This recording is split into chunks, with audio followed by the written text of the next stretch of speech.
不穿雨中的他，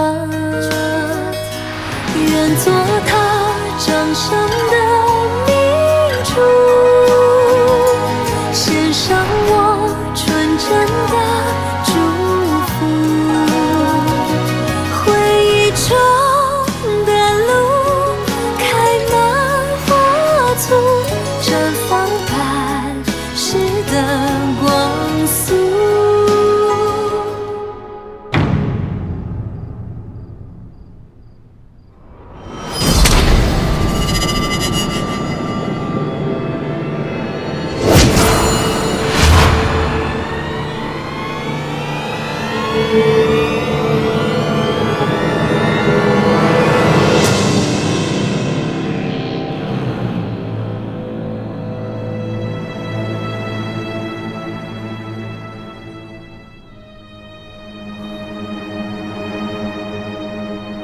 为什么要骗我？为什么？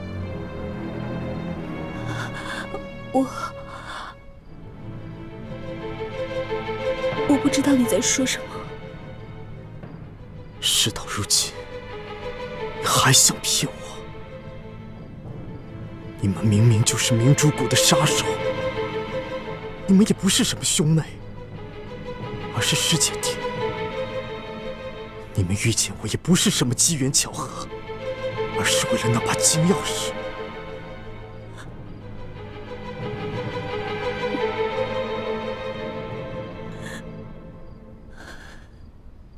你什么都知道了。该知道的，我都知道了；不该知道的，我希望你能告诉我。你还想知道什么？我想知道你接近我除了金钥匙之外，有没有一点点喜欢过我？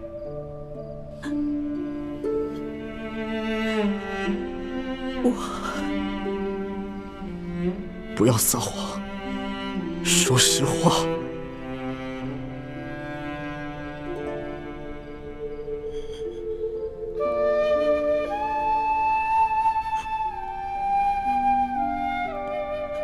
我从来没有喜欢过你。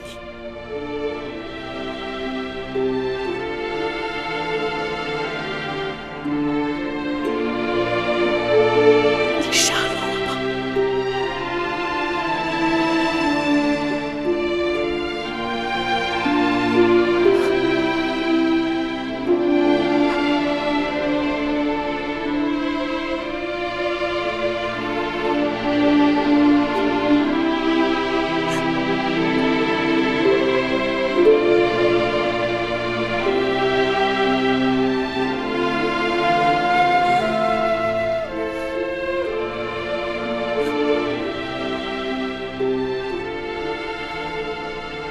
虽然你没有喜欢过我，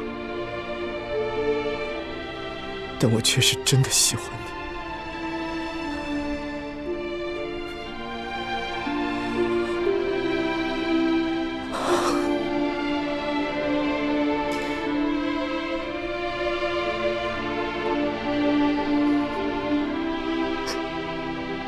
你走吧，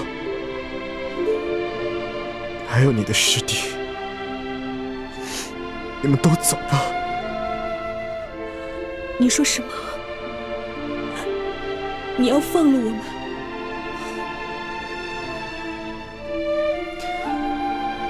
我父王已经在府外设下了500精兵，你们逃不出去了。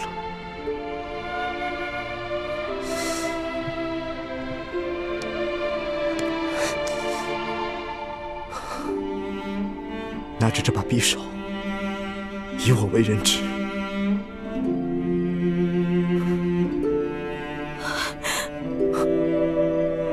可是，如果我们走了，你怎么向你父王交差？我自有办法，别犹豫了，压着我冲出去。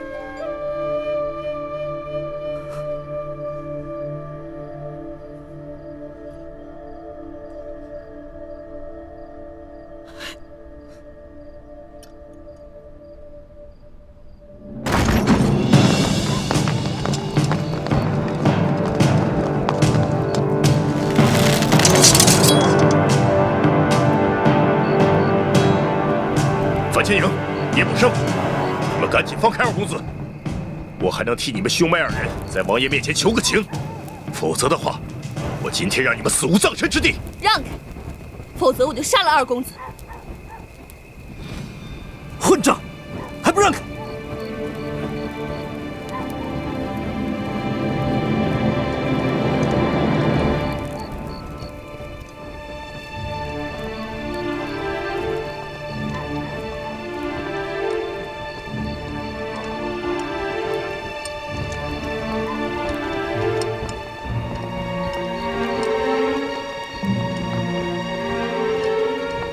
快让开，保护二公子要紧。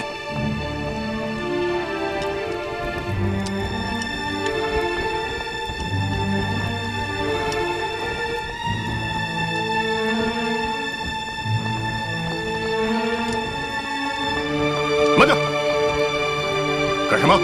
你们想害死二公子吗？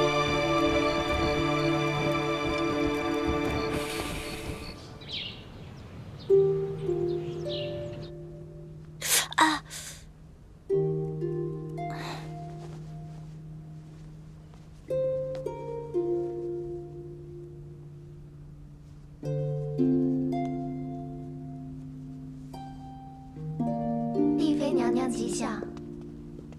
哎呦，听说我们的世淑姑娘在做女工呢，这真是太阳打西边出来了。来来来，快坐下，喝点茶吧。哎呦，哎呀，现在丽嫔娘娘升做丽妃娘娘，开始取笑我了是吧？哪有？我生了丽妃又有什么用啊？这整个皇宫谁不知道，皇上最宠幸的是一个什么名分都没有的世淑姑娘。我才不想皇上宠幸我呢，没什么稀罕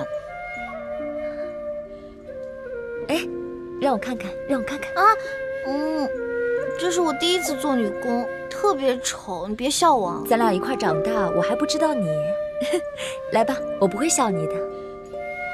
好看吗？哎呦，这针脚可真是够粗的，果然是见不得人。不过没关系啦，你的猪哥哥一定会视若珍宝，不会嫌弃你的。这个不是给猪哥哥的。荷包是贴身之物，这又是你第一次绣荷包，意义非凡，不给猪哥哥给谁啊？这个荷包是给皇上的。你不是说对皇上已经死心了吗？我还以为你以后会一心一意地对待大师兄呢。我是对皇上死心了，我也正在努力对猪哥哥一心一意。可这是猪哥哥嘱咐的，他说让我别再跟皇上冷战了，尽快恢复以前亲密的样子，所以我才绣的这个荷包。大师兄也是为了大局着想。大师兄对你说这些话的时候，心里一定很矛盾，很痛苦。薛姐姐，等我们查出了内奸，找到了铜匣，撤出紫禁城，猪哥哥就不会再难过了。看到你终于能回心转意，我真替大师兄开心。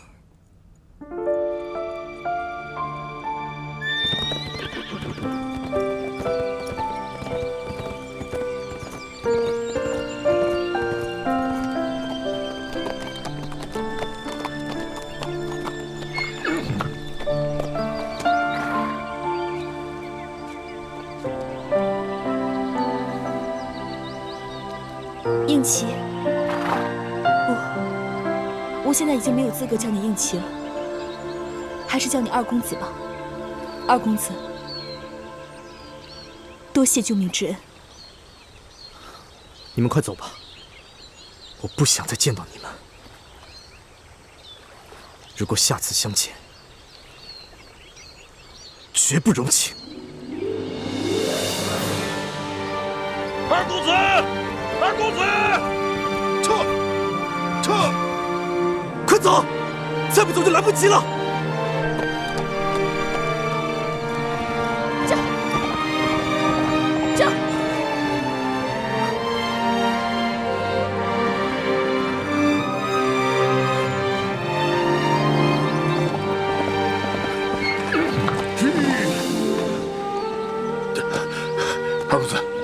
你没事吧？让他们跑了，这个王爷可怎么交代？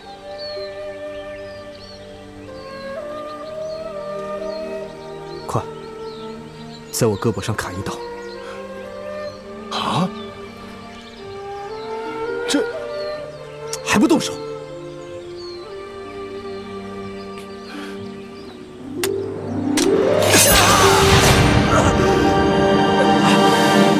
一欢，明天是你的生日。这个呢，是太皇太后念我在皇上微服私访的时候多次救过皇上，赏赐给我的蜀绣，连皇后都没有呢。你不是生平有3大愿望吗？一愿吃遍天下美食，2愿穿尽天下美衣，3愿治好你倩影姐姐的脸。所以啊，这个珍贵的蜀绣，我就转赠给你，作为生日礼物。真的好好看啊！雪姐姐，你对我真好，从小到大把最好的东西都留给我。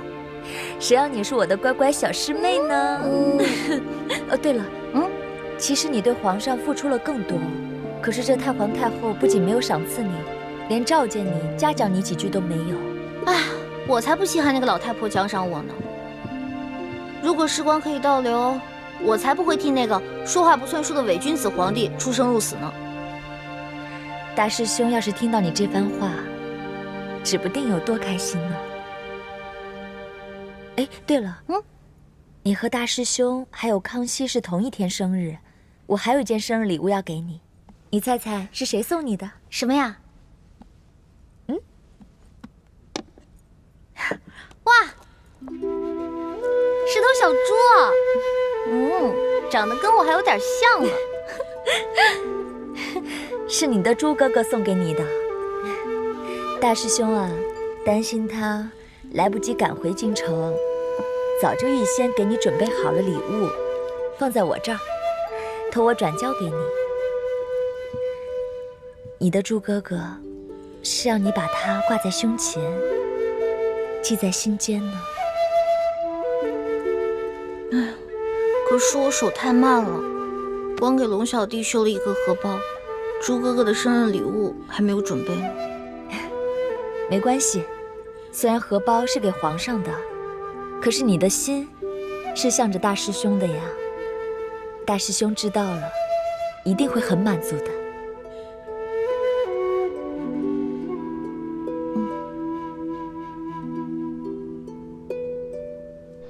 王妃，您慢点儿。我要再去晚点儿，我琪儿性命就不保了。不会的，王爷一向很疼二公子的，他不会真的杀了二公子的。叶姑娘，你怎么还没走？我不放心二公子又回来了，我要和你一起去救他。你若被王爷发现，性命就难保了，那岂不是辜负了我琪儿对你的一片苦心？王妃放心，我自有办法。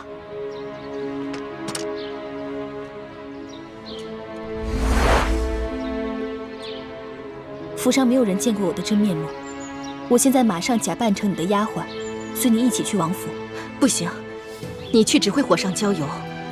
虽然我琪儿对你一往情深，但她不可能随你离开平西王府，跟你去浪迹天涯。你还是赶紧走吧。王妃，对不起，我必须去见二公子。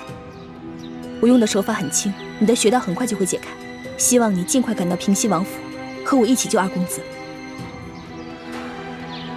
至于你是否向平西王揭穿我的身份，就由你自己做决定吧。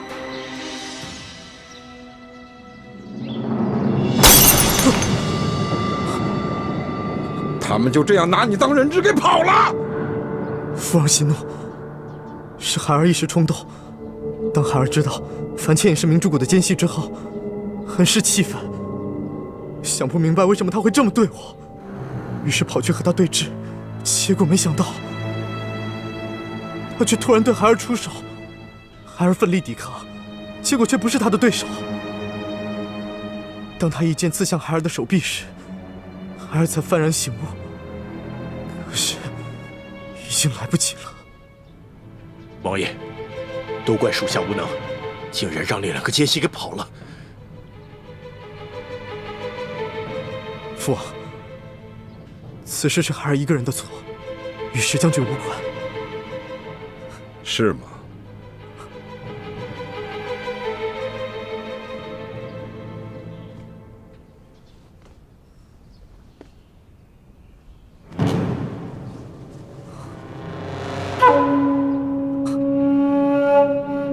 来人！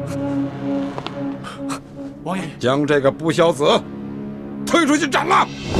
父王，王爷，万万不可！二公子固然有错，但是罪不至死啊！父王息怒，孩儿知道错了，就请父王饶了孩儿这一次吧。你知道错了，你错在哪儿了？孩儿错在明知樊倩也是明珠谷的奸细，却妄想用儿女之情，企图打。住口！你到现在都还想骗我？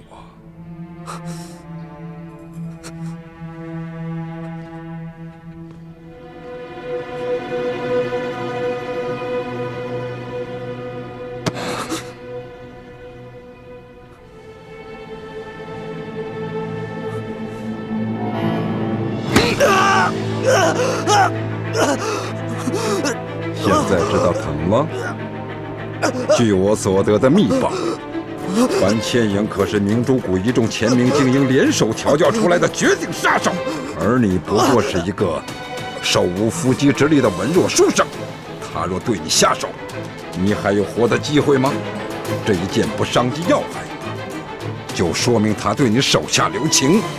你二人分明是你侬我侬，商量好了，你故意以自己为人质，放他逃脱。我说的可有错？父王英明，孩儿的小心思瞒不过父王，孩儿私纵大敌，罪不可恕，请父王恕罪。都小心点啊！要是把它掉下来摔了，我跟你们讲，你们的脑袋就咔咔搬家了。小心点儿！李公公啊，宜欢姑娘。哎，啊，皇上今天怎么没去御书房啊？皇上今天在御花园办大寿，这个后宫的太皇太后啊、皇后啊，所有的后宫嫔妃，全去御花园给皇上贺寿去了。哎，他没让你去啊？我只是一个小小的笔墨侍书，哪有什么资格跟皇上一同庆生啊？哎，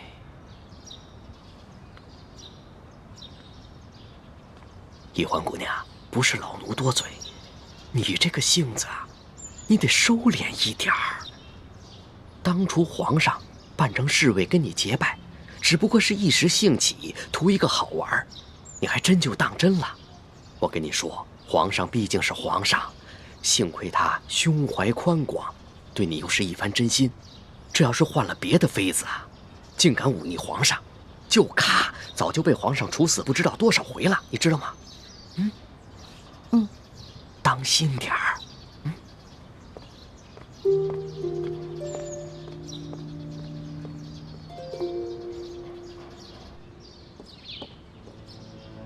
王爷，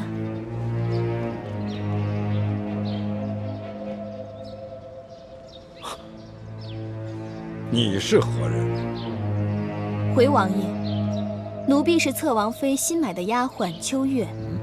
侧王妃得知二公子违反了王爷的军令，要被军法处置，竟然急晕了过去。奴婢特意来禀报你。叫他急，都是他教的好儿子。秋月，还不快回王府照顾侧王妃去！侧王妃有望月他们几个伺候着，侧王妃要奴婢来守着二公子。笑话！我违反了军令，王爷处罚我，你守在一旁又有何用？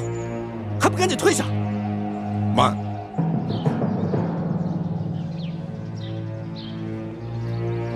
秋月，看着你，倒是比寻常的丫鬟胆子大了不少。若是望月他们几个，在本王的盛怒之下，早就浑身颤抖，站立不稳，你倒还能神色从容。王爷，手下留情！王爷，王爷，求王爷手下留情，饶过琪儿吧，贱妾愿受任何责罚。你的账，我回头再跟你算。愚人把儿子娇惯得这么不知轻重，为所欲为。贱妾知错了，王爷。但是贱妾膝下只有琪儿这么一个孽障，只求王爷看在贱妾的份上，饶过琪儿。贱妾愿受任何责罚。起来吧，跪在这里，成何体统？谢王爷。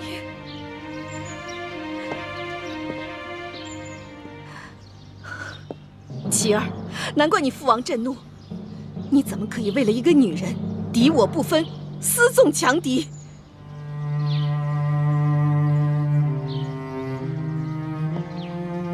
王爷，琪儿只不过是一时为情所困，想当年王爷年轻时，不也曾冲冠一怒为红颜吗？琪儿这般多情痴心的性子，倒正是随了王爷的天性。琪儿，没错，世人皆说，父王年轻时曾冲冠一怒为红颜。可当年父王乃是审时度势，察觉前明江山气数已尽，才迎着清军入山海关，成为这大清的开国重臣，并非只为了陈圆圆一个女人。若是父王只痴恋陈圆圆一个女人，又怎会再娶了你娘？又哪来的你呀？是贱妾头发长见识短，胡言乱语了，王爷。但是这人不风流枉为少年，琪儿只不过是一时为情所困，难以自拔，并非有意忤逆王爷，还请王爷饶了琪儿。琪儿，还不快求王爷恕罪！孩儿知道错了，求父王恕罪。琪儿，看在你娘的面子上，你只要肯在父王面前立下重誓，从今以后，与那个樊倩影一刀两断，心里不再想着他，父王就饶了你。琪儿，还不快快向王爷立下重誓！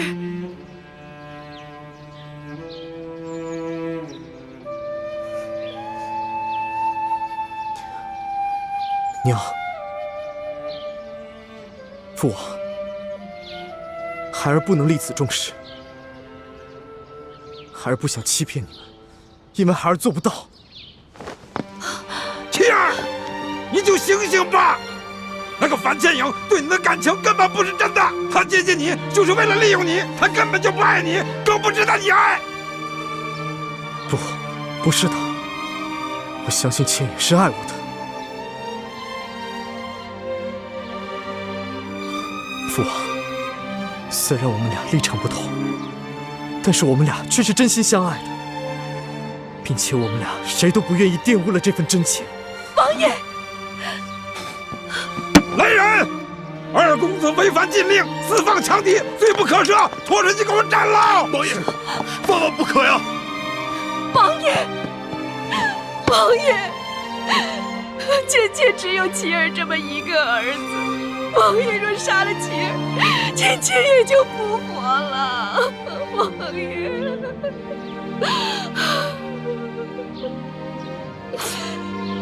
你现在可愿立誓了？快呀！父王，儿子早已对倩影立过誓，永不相负。我若是再发一个假誓，那不仅是对倩影不忠，也是对您不孝。拖出去！王爷，王爷，你若杀了琪儿，贱妾此生已无可恋。王爷，就此永别。娘，王妃，娘，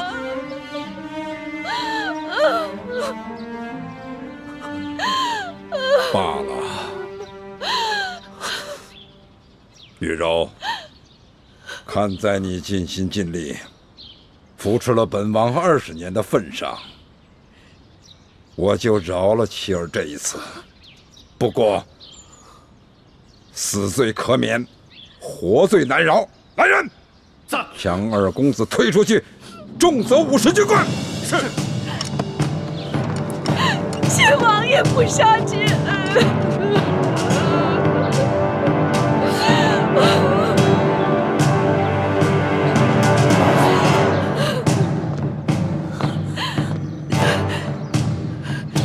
你给我千万忍住，不可露出任何破绽，不然你帮不了妻儿，反而会害了她。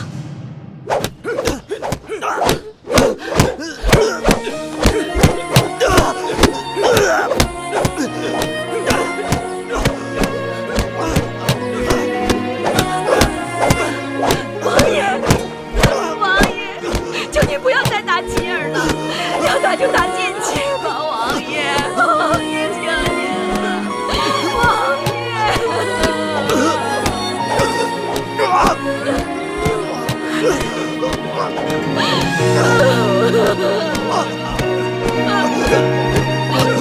妻儿，我们不要再打了，王爷，求您了，王爷啊！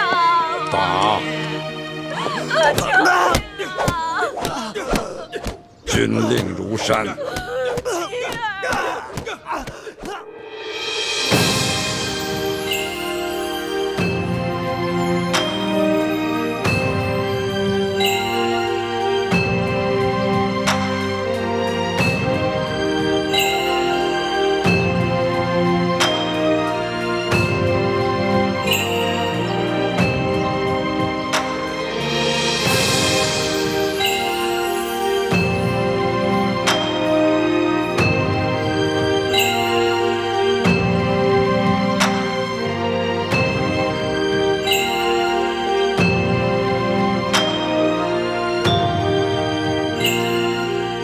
哇，这么多美女啊！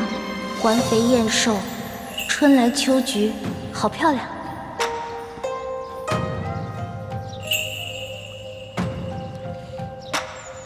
皇上，妾身祝您万寿无疆，福寿安康。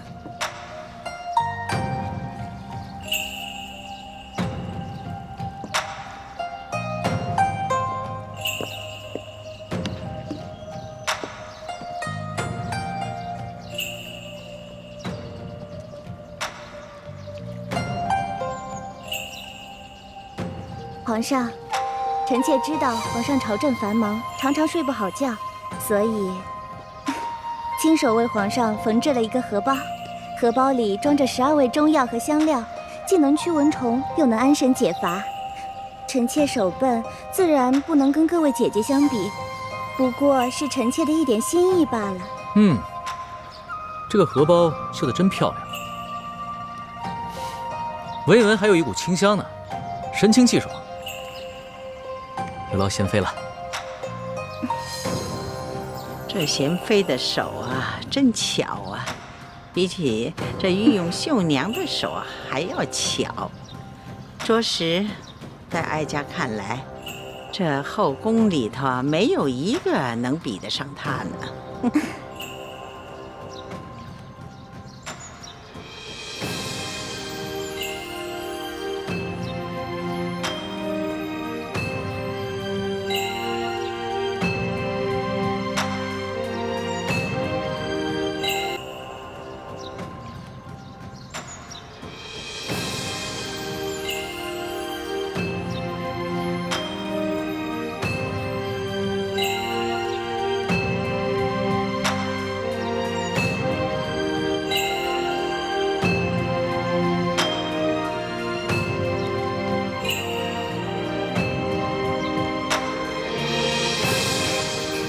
臣妾听说皇上从山西微服私访回来后，念念不忘当地的面食，所以啊，臣妾就派人打听了做法，亲手为皇上煮了这碗长寿面，还请皇上尝尝。这长寿面啊，不能断。这一根长面条啊，是臣妾亲手和面，再亲手做成的。这上面的绿色用的是青菜汁，寓意我大清啊能够清清明明、长长久久。惠妃有心了，朕可得好好尝尝。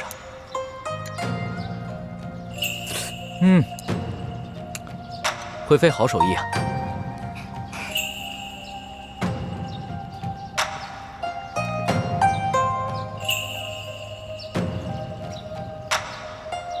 皇上，臣妾恭祝皇上年年有今日，岁岁有今朝。恭祝皇上皇后龙凤呈祥，早生贵子，让太皇太后早日抱上嫡曾孙子。好，丽妃说的真好。皇祖母，皇后，一起为这祝福喝一杯吧。喝一杯。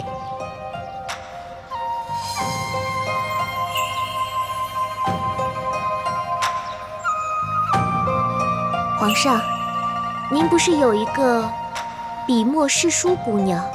听说您一刻也离不开她，怎么今日这么大的日子，不让她来一同庆生啊？皇后说的是李易欢吧？这个李易欢啊，不过是一个小小的笔墨诗书，平常伺候朕的时候呢，比寻常的宫女伶俐一些罢了。如此隆重的场合，她岂有资格出席啊？这打理后宫啊，可不比管理朝廷简单呐。首先要紧的是要有平衡之术，这后宫要是着了火呀，皇上可就麻烦了。皇祖母，孙儿年少，还请皇祖母多多提点。那是。朱后妃，陪着朕还有皇后、太皇太后一起喝一杯吧。来。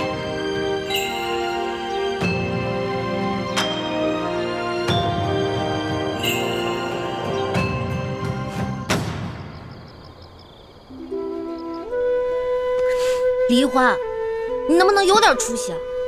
你自己不都想清楚了吗？再也不会上那个骗子皇上的当了，你彻底死心了。那你还吃醋什么呀？你要记住，这个世界上只有你的猪哥哥是对你最好的。千里之外执行那么危险的任务，都不忘记你的生日，还提前给你准备生日礼物。你再看看那个骗子皇上，后宫佳丽，百草千花，莺莺燕燕，谁还记得你啊？别傻了。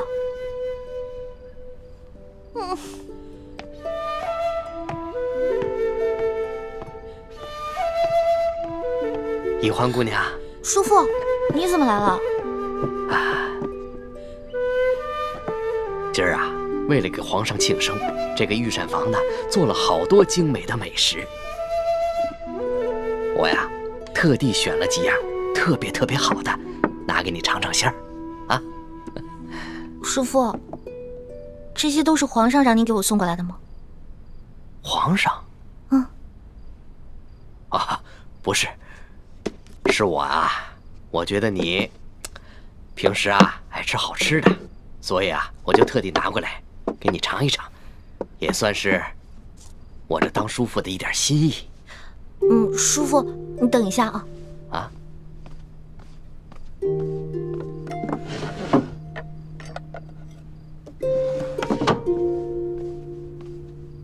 叔父，谢谢你还想着我，我也没什么贵重的东西送给你，把这个金簪子送给你吧。易欢，你这是干什么呀？快坐啊！哦。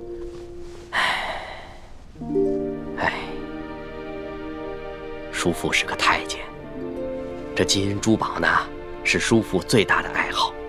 可是不管叔父怎么贪心，那也不能开自家亲人的油吧？这金簪子你还是留着自己用吧，啊！叔父，你的大补丸解药是不是快吃完了？我这还有点，都给你吧。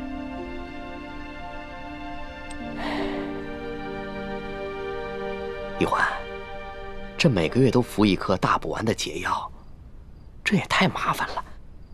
你问问建清，他能不能研制出一次就彻底解除大补丸之毒的解药呢？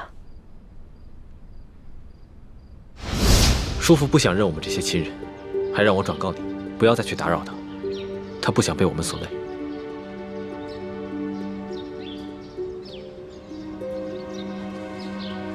真没想到，他居然会变成现在这个样子。小的时候，他可是最听我这个大哥的话。爹，叔父虽然不肯认我们，但是暗中多次帮助我和朱哥哥啊。从这点看来，他心里还是有亲情的。他心中虽有亲情，但只怕一旦到了生死关头，还是会为了自保而出卖你们的。所以，你们切不可一次给他解开大补丸的毒，而只能每月给他一颗延缓药性发作的解药，这样才能保证你们在紫禁城中的安全。义父，我们这么做会不会太无情了？他好歹是你的亲弟弟，我们的叔父，而且在暗中帮助我们那么多次。太子，在大义面前，无小我。德父在宫中生活了30多年，早已习惯了尔虞我诈，习惯了损人利己。他心中虽然对你我残存了一点血脉亲情，但经受不住生死考验的。你跟奕欢身份特殊，而我是朱明联盟的盟主。我要保证你们绝对安全。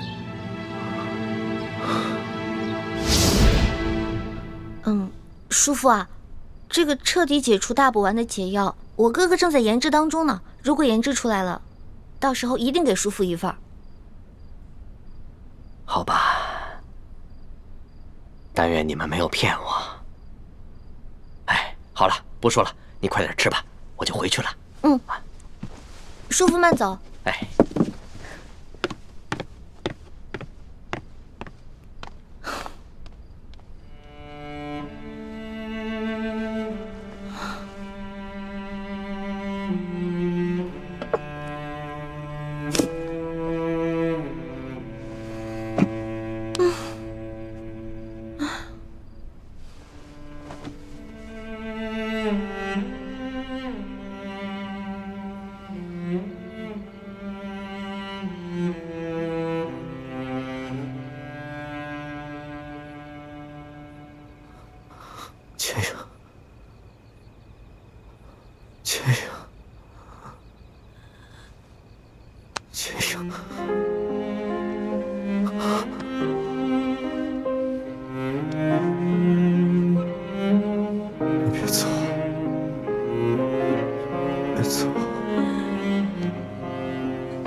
是我把你害成这样的，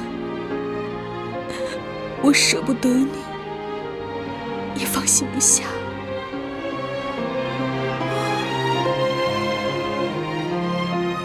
你不是说过，你从来就没有喜欢过我吗？我那么说，只是不想连累你，我怕你会一直牵挂我。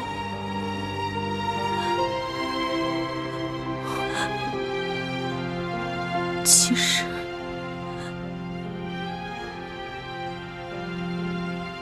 在我心里，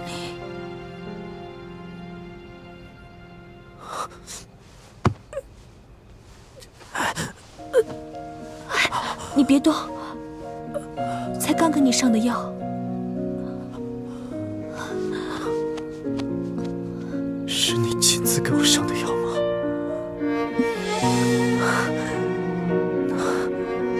那我这顿军款挨得真是太值了。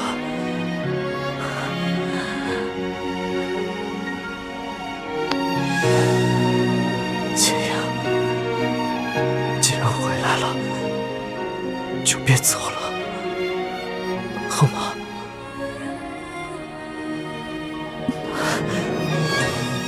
你答应了？我答应了。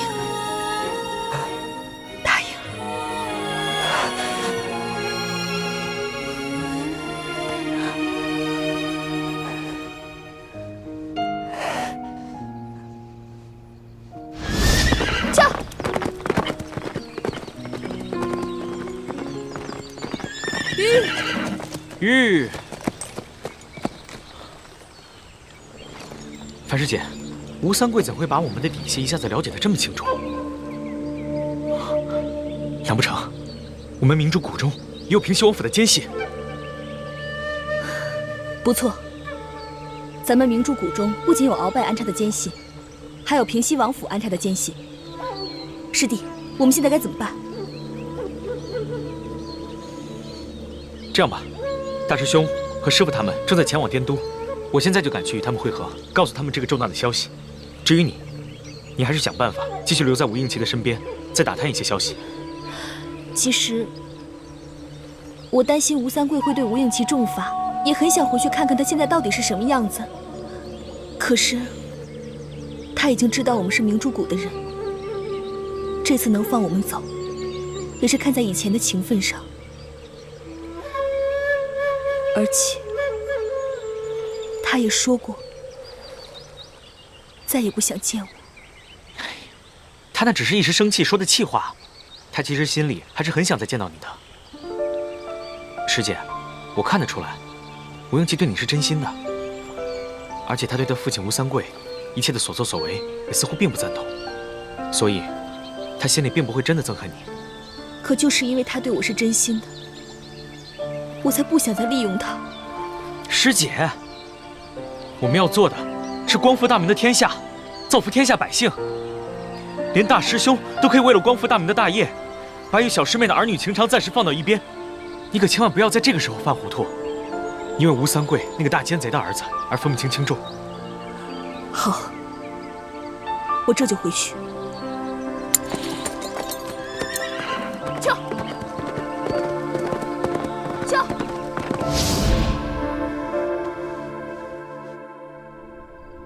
一欢啊，连你的叔父都记得今天是你生日，还给你带了这么多美食。人家那骗子皇上呢？现在一定是软玉温香的环抱着，早把你抛到九霄云外去了，谁还记得你啊？就你傻乎乎的，骗子皇上，骗子皇上，他就是个骗子皇上，他就是个大骗子，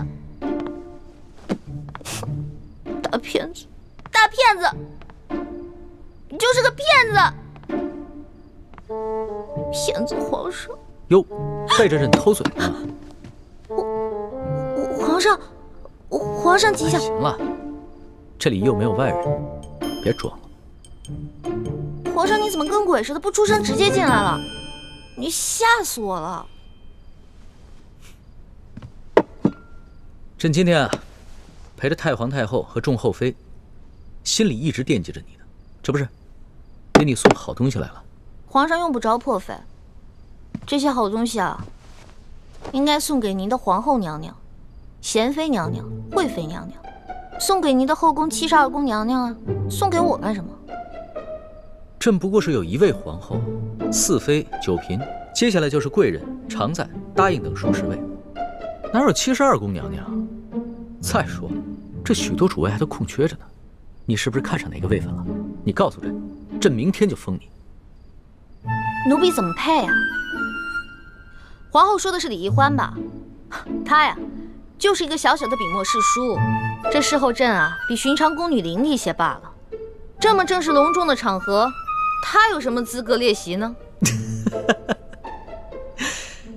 哎呀，不得了了，这屋子里边有东西打翻喽！什么东西打翻了？醋坛子呀，你没闻到吗？酸死了！皇上说笑了，奴婢怎么敢吃醋呢？其实吧，你今天暗中跟着朕，还偷吃朕的醋，朕的心里啊，美着呢。这么看来，你是不生朕的气了。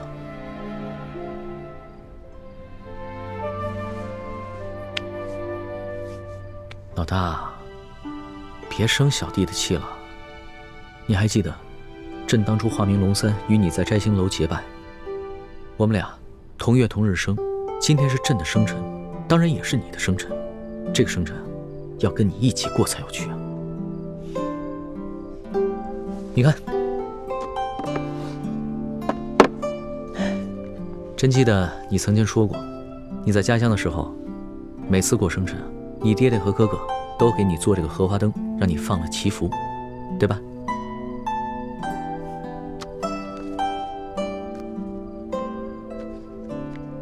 原来我我说的每一句话，皇上你都记得呀？傻丫头，你说的话朕怎么会忘了？哎呀，还愣着干嘛？咱们放花灯去吧。这么晚了，去哪儿放啊？走吧。哎，去哪儿啊？走。慢点儿。哎，啊，先许个愿啊。龙小弟，今天也是你的生日，你也许个愿吧。好，那你先许。嗯。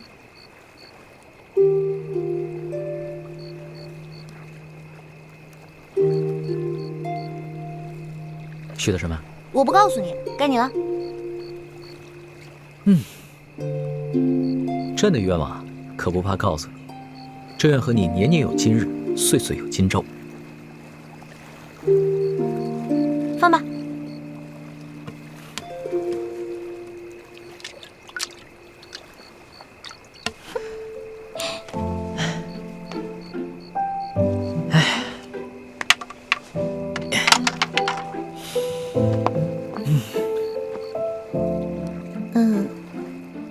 龙小弟，其实今天我也给你准备了个礼物，不过我手太慢了，只绣了一半，另外一半还没绣完呢。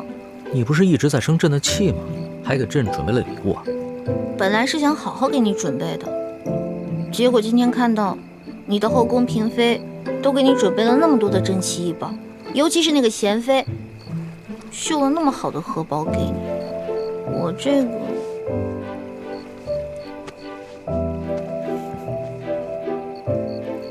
哇，这真的好丑啊！这针脚又粗又稀不说，你就看你这绣的是什么呀？野鸭子不像野鸭子，小飞蛾不像小飞蛾的。你嫌丑，你不要不就行了？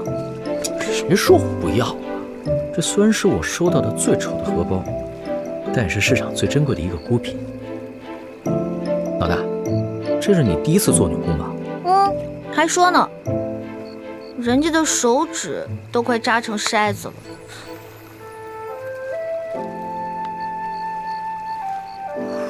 有你这么埋汰人的吗？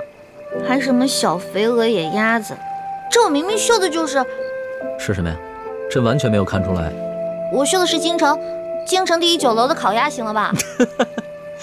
你还真是时时不忘了吃啊。不过也行，这要是下次再落难了，就拿着这个荷包啊，天天望鸭止饿。哪有你这样的？皇上说话一点都不忌讳，还再落难，这微服私访已经够危险的了，不可能再有第二次了。那不行，朕以后啊得经常微服私访，体察民情，要不然怎么对得起你给朕绣的这个烤鸭荷包啊？光微服私访、体察民情是远远不够的，因为在那个时候，你可以有10000个想法，但是只要你回到紫禁城里，你就只有一个想法了。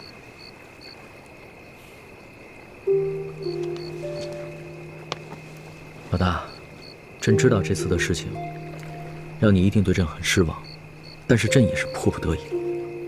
朕若是把那些贪官污吏全都给杀了，朕这个皇帝不但地位不保，恐怕连小命都没了。那不是一个明君作为，而是一个匹夫在逞一时血勇。朝政之事啊，不能急，得从长计议。你要相信朕，给朕3年，3年之内，朕一定把那些榜上有名的贪官污吏全都收拾干净。你说的是真的？3年之后，要是没有做到的话，你再怎么生朕的气，朕都无话可说。终于笑了。好了，把这个荷包拿回去，等到你绣好了，一定要给朕，朕会好好收藏着。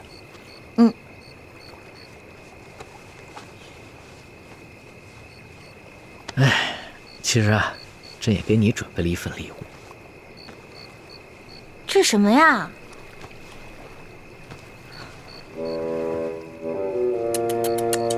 哎呦，丑死了！这眼睛，目露凶光，嘴唇这么薄，一看就是个薄情寡人。哟，难看死了！你还真是一点亏都不肯吃啊！朕刚刚埋汰你几句，立马就还回来了。我这怎么是埋汰你啊？是，虽然龙小弟你贵为天子，但是你也不见得是全天下最英俊的男子吧？而且你生气的时候，特别像门神，很可怕。还从来没有人敢这么说过朕。今天是你生辰，朕就饶了你。这针小象可是朕亲手给你画的。哦，以前后宫嫔妃还有皇后都想要朕的自画像，朕一个都没给。喜欢吗？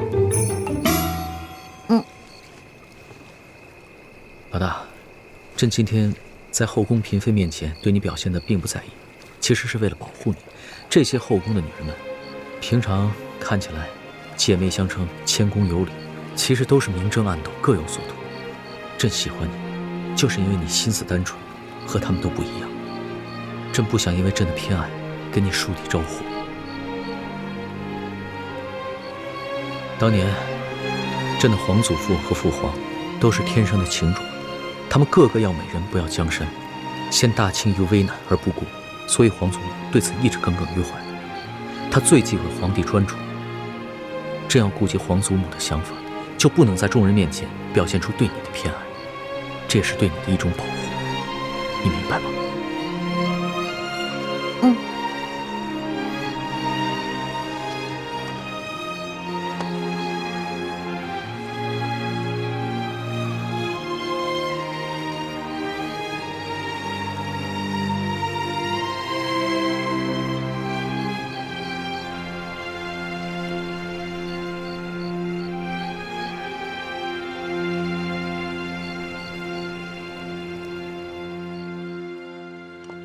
爹，回来了。倩影，倩影，你的脸，爹娘，你的脸已经好了。吴应琪在平西王府找齐了药材，配出了冰肌血肤膏，治好了女儿的脸。又是吴应琪，他为什么对你这么好？难道你跟他……爹，别瞎想，我跟他只是寻常交情。不信，你问叶师弟。啊！默生，你告诉三师傅，你师姐跟吴应琪之间有什么异样？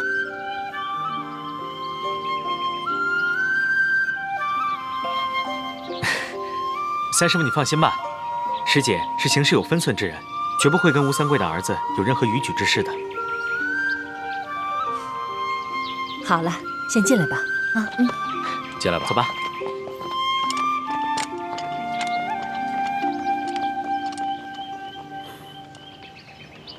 东西就在这间房子里，这个地方就是最佳撤离点，距离不远。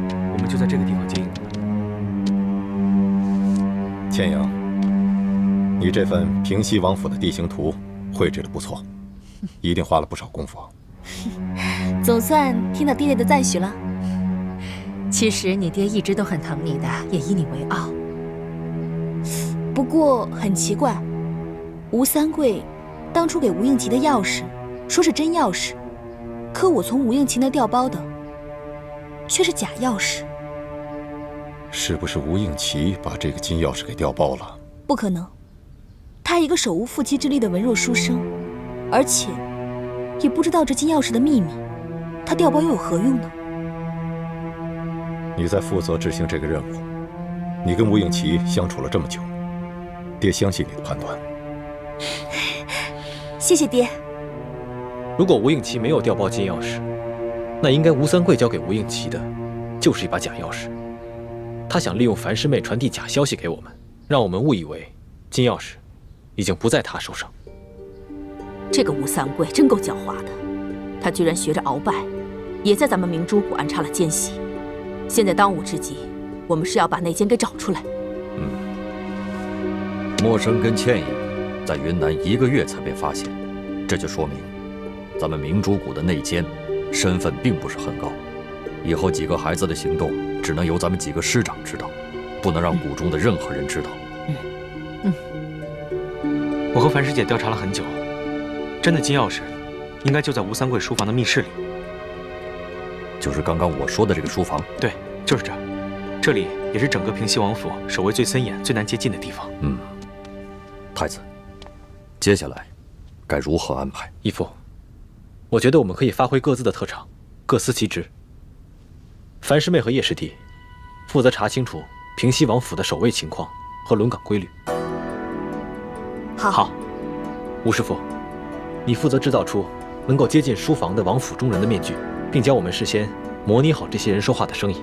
放心，只要让我看上他们一眼，听他们说一句话，我保证能够复制出连他们自己都辨不出真假的冒牌货。好，四师傅，你负责联络云南边境守军中的内线，散布缅军就要异动的谣言，转移吴三桂的注意力。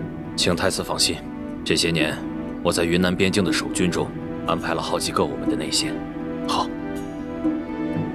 哦，那我们夫妇的任务呢？是啊，此事事关重大，每个人担子都不轻。三师傅，我记得你在研制一种新的毒药，能让人服下以后四肢麻痹，无法动弹，也无法说话，但是却能够保持清醒，这样就不会让人轻易察觉有什么异样。不错，这个毒药名称叫呆若木鸡散，已在我自己的身上试验过，效果就……那日啊，你三师傅神色如常地坐在屋里，我以为他在想什么事，就没有打扰他。不料2个时辰过去了，他还一动不动地坐在那里。我叫他，他也不应；推他，他也不动，可把我给吓坏了。结果又过了1个时辰啊，他渐渐恢复了原样，告诉我他在试验一种什么新的毒药，叫呆若木鸡散。你看他当时的样子，不就是呆若木鸡吗？好，樊师妹，就由你想办法，把这呆若木鸡散下到当夜值守护卫的饮食当中去。好，我扮成侧王妃的丫鬟，应该能找到机会。二师傅，你是我们当中武功最高的，你就负责解决突发情况，放倒守军当中没有中毒的高手。好，为师已经很久没有与人交手了，手正痒着呢。还有一个重要的问题，就是平西王府中的机关。虽然我跟樊师妹、叶师弟都也懂得机关阵法之术，但终究不及六师傅经验丰富。如果六师傅在的话，那咱们的胜算就又能多了一分。放心，我已经飞鸽传书给雪衣居士了，算来他也应该到了。堂姐姐真是神算子，居然算到我已经来了。这么多年了，这可是我们6位师傅初次集体行动，我岂能错过？裘贵呢？他很是狡猾，居然找到几路替身来替他掩护。我本想着继续追查他的行踪，可是却接到你的飞鸽传书，所以我就委托山西牛角寨的盟友们帮我继续追杀他，而我就来滇都与你们会合了。六师傅回来正好，如此一来，平西王府纵然是龙潭虎穴，我们也可以放心的闯一闯了。太子安排的十分妥当，那你就负责总调度，我来制定撤离方案。有劳义父。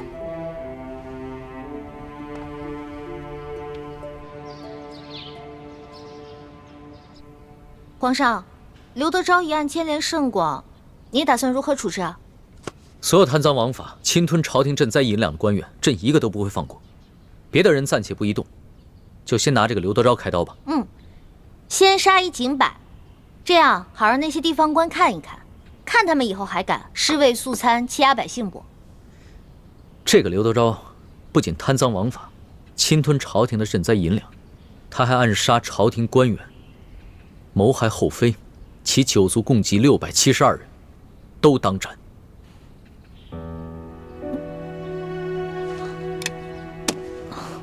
龙小弟，672人，这杀的未免太多了吧？按律是应当诛9族的，不过朕以人治天下，就改为诛近亲3族吧。可是刘德昭是一个人犯法呀，为什么他犯法，他的父母、他的孩子要陪他一起去死呢？这个刘德昭啊，他不仅杀了丽妃的父亲朕倚重的老臣舒建，他更想行刺于朕。朕不诛他9族，已经是格外开恩了。诛9族？龙小弟，你跟太皇太后不都是信佛之人吗？佛家第一戒就是戒杀生，你杀这么多人，是不是未免也太滥杀无辜了？叶欢，没有哪朝哪代的皇帝能够容忍弑君的罪行，这是大清的律例，朕也必须遵守。你要是于心不忍，不愿帮朕草诏，那就朕亲自来写。别了，我这个笔墨诗书怎么能尸位素餐呢？我这圣旨啊都拟了一大半了，还是我拟吧，我拟。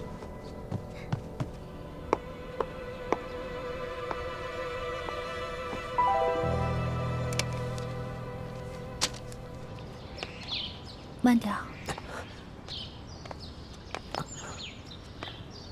其实啊，你根本不用自责。我放你和殷默生离开，并不仅仅是出于儿女私情，而是因为大义。大义。不错。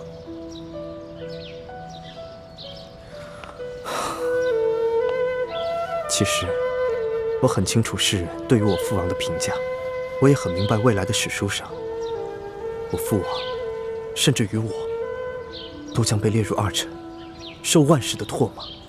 我如果不是吴三桂的儿子的话，我也恨不得手刃了他，血祭永历皇帝，以谢天下。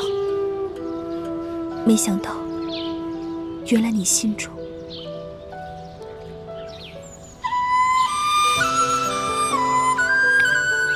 殷琦，没想到你肯对我说如此肺腑之言，我心中既感动又惭愧。倩阳，我跟你说的这些话，除了我娘，我没有跟任何人讲过。我只是想要告诉你，除了身份不同，立场也不得不同之外，对于是非道义的判断，我俩是一致的。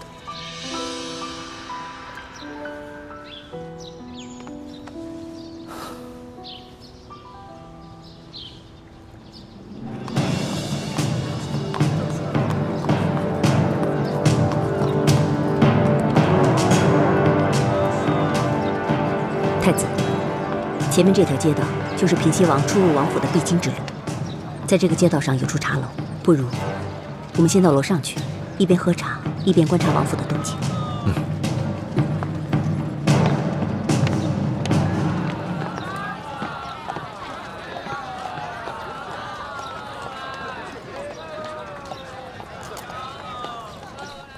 客官，慢用哈，有什小二么尽管吩咐。好，来嘞。二位来点什么？普洱茶。好嘞。楼上二位普洱茶，茶来喽。哎，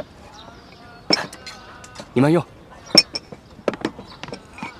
哎，小二。啊？我要的是陈年的普洱茶，你为什么给我上今年的？看这汤色就能看出来了，给我换一杯吧。好嘞，马上给你换，马上给你换哈。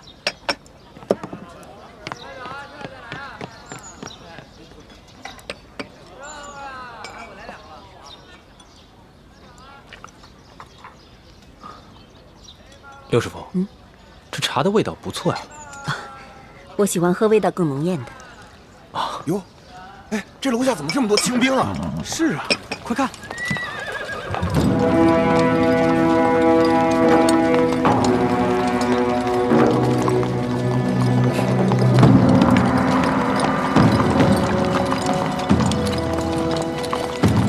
嚯，这么多人马，那是，这缅军啊实在太猖狂了。小兄弟啊，出什么事了？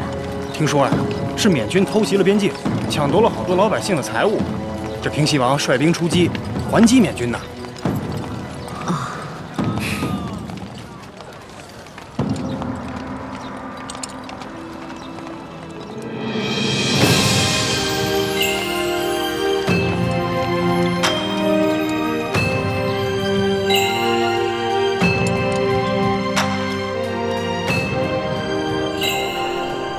左土，奴才在。山西巡抚刘德昭一案办得怎么样了？回皇上的话，刘德昭贪赃枉法，罪行累累。他不但私自侵吞朝廷的赈灾粮款，还圈地占地，危害一方。刺杀山西总兵书建，甚至行刺皇上，实乃罪大恶极，罪证确凿。刑部已经把他和同伙33人押往菜市口问斩了。那他的族人呢？刘氏一族，褫夺功名，贬为庶民，流3000里。这怎么处置的如此之轻啊？是，皇上，这刘德昭犯的可是滔天大罪，本应诛九族的呀。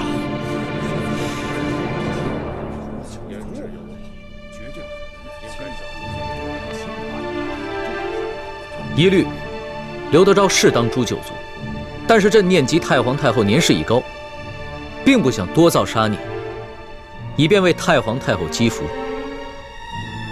皇上以仁孝治天下，乃天下之表率。皇上圣明，皇上圣明。退朝，所徒留下。这退朝。吾皇万岁万岁万万岁！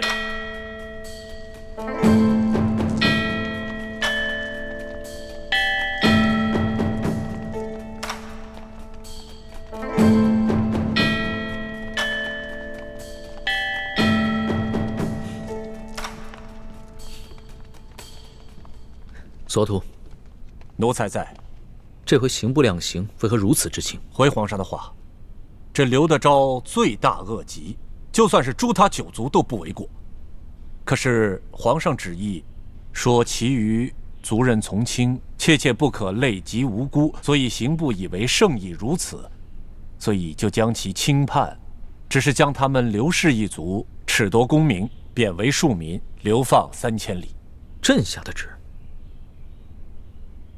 是啊，皇上，难道您忘了那天在御书房，您拟的旨，然后侍书姑娘亲手交到奴才手里的？